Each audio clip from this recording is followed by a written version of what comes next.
BJP party office रे अनुभव Mahanti press meet करी कहिथिले मो विरोध रे षडयंत्र करा जायछि मते मिथ्या केस रे फसाई दिया जायछि मु जो दल रे थिली सेही दल रे आदर्श नाही ओडिशा अस्मिता पई सबु बेले लढिबी कालिठु मु बीजेपी पई प्रचार आरंभ करबी मते केंद्रापड़ा रे काम करई देई नथले ता बदल रे 15-16 टा केस मु गोटा फाइल पर छाड़पत्र पई के आवेदन करबा कोन भूलका ता तळ मान्यवर उच्च अदालत रे प्रमाणित हो सारला कि निर्यातित मु थी ता माने मु ठीक करथि छाड़पत्र दाखल करके आ आजि जो वर्षा प्रियदर्शनी सी आज बिजु जनता दल में सामिल होती विधिवत भाव में 18 एप्रिल शपथ किंतु दीर्घ 4-5 वर्ष हम इंटरनली भितरिया कनेक्शन दल सहित बहुत मजबूत रही है लोक सहित जो मैंने मिसिकी सहयोग करते मो विरुद्ध में कार्यानुष्ठान नापी कि कहला कि अनुभव तू 2024 निर्वाचन पर्यंत तू केते घोषाड़ी कर घोषाड़ आम तो सांगे अच्छु प्रचुर टंका खर्च करा मो विरुद्ध में कार्यानुष्ठान किंतु विरुद्ध जो सत कथाटी मुझे कोर्ट भी रखुली पुलिस स्टेशन भी देती ग्रहण भी होना जदि केत ग्रहण होता आगे वर्षे 1.5 वर्ष 2 वर्ष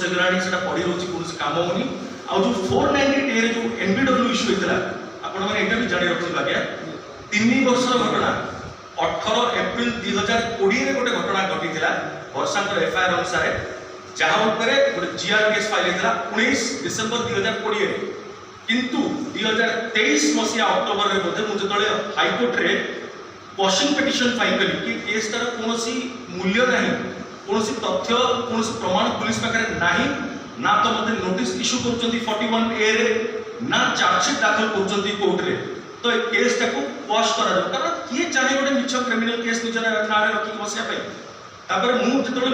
भूल काम करी मुझे कहीं चाहिए किंतु पुलिस तापर 3 वर्ष जो दिन पूरा चार्जशीट दाखल कले मो विरुद्ध 3 वर्ष विलंब आगे छोट कथा नुहे मो विरुद्ध मिछ प्रमाण प्रायोजित प्रमाण मिछ प्रमाण से संग्रह करके मिछ प्रमाण तैयारी करागला एवं मो ना फॉल्स एलिगेशंस द्वारा एनबीडब्ल्यू अजथारे बाहर करे